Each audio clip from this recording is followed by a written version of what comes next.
Doris Lessing's psychological novel, Briefing for a Descent into Hell, delves into the inner journey of Charles Watkins, a classics professor at Cambridge who is discovered in a catatonic state along the Thames. Admitted to a mental hospital, he becomes the subject of treatment by two doctors, Dr. X and Dr. Y, who administer increasing doses of antipsychotics in an effort to reintegrate him into reality. Meanwhile, within Charles's mind unfolds a remarkable odyssey replete with memories and fantastical landscapes, blurring the lines between reality and imagination.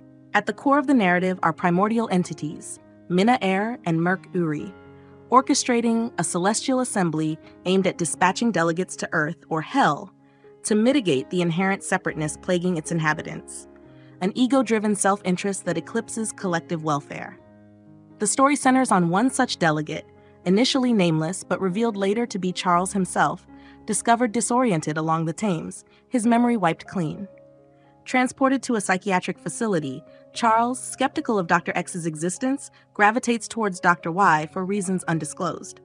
The narrative transitions from dialogue akin to a theatrical piece to a stream of consciousness style as Charles delves into his psyche while navigating treatment under the care of Drs. X and Y.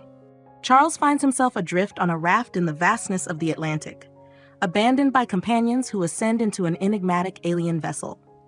Subsequently, he is transported to the remnants of an ancient city nestled on an uncharted tropical isle. Then, propelled into the cosmos, he floats amidst celestial bodies, serenading cosmic melodies. His psychological odyssey unfurls through a tapestry woven with recollections from cherished novels and encounters with entirely alien realms. Meanwhile, Dr. X and Y unravel the enigma of Charles's identity, unveiling a mosaic of testimonials about the man.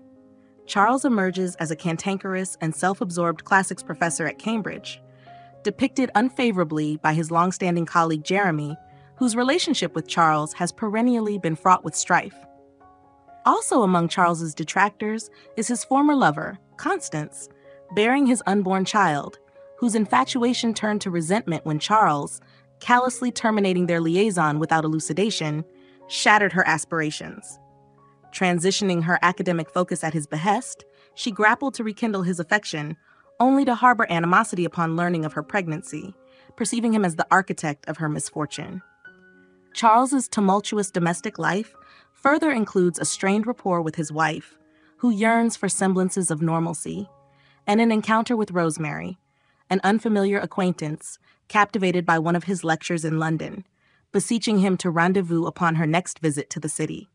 On the night of his catatonic episode, Charles finds solace in the presence of Rosemary, a character refreshingly unconcerned with restoring him to conventional norms and accepting of his idiosyncrasies. As the narrative progresses, potent sedatives wrench Charles from his psychological odyssey, prompting doctors to advocate for his discharge in a bid to alleviate overcrowding in the psychiatric ward. Despite lingering feelings of alienation, Charles reluctantly acquiesces to electroconvulsive therapy under the doctor's insistence, who deem memory restoration imperative. Yet, Charles perceives his altered state as one of heightened contentment, embracing a newfound zest for life. He confides these sentiments to Violet, a fellow patient who adopts childlike mannerisms. However, the subsequent shock therapy jolts Charles back to his former self, extinguishing the enlightenment attained during his internal voyage. With the demise of his evolved consciousness, the novel draws to a poignant close. Doris Lessing, renowned for works like The Grass is Singing and The Golden Notebook, holds the distinction of being the oldest recipient of the Nobel Prize in Literature. Born in Iran to British parents, she spent her formative years in Zimbabwe, then South Rhodesia. Lessing's illustrious career garnered numerous accolades, including the David Cohen Prize for Lifetime Achievement in British Literature. Additionally, she penned works under the pseudonym Jane Summers. I hope you found this video enjoyable. If so, please consider giving it a thumbs up and subscribing. Thank you.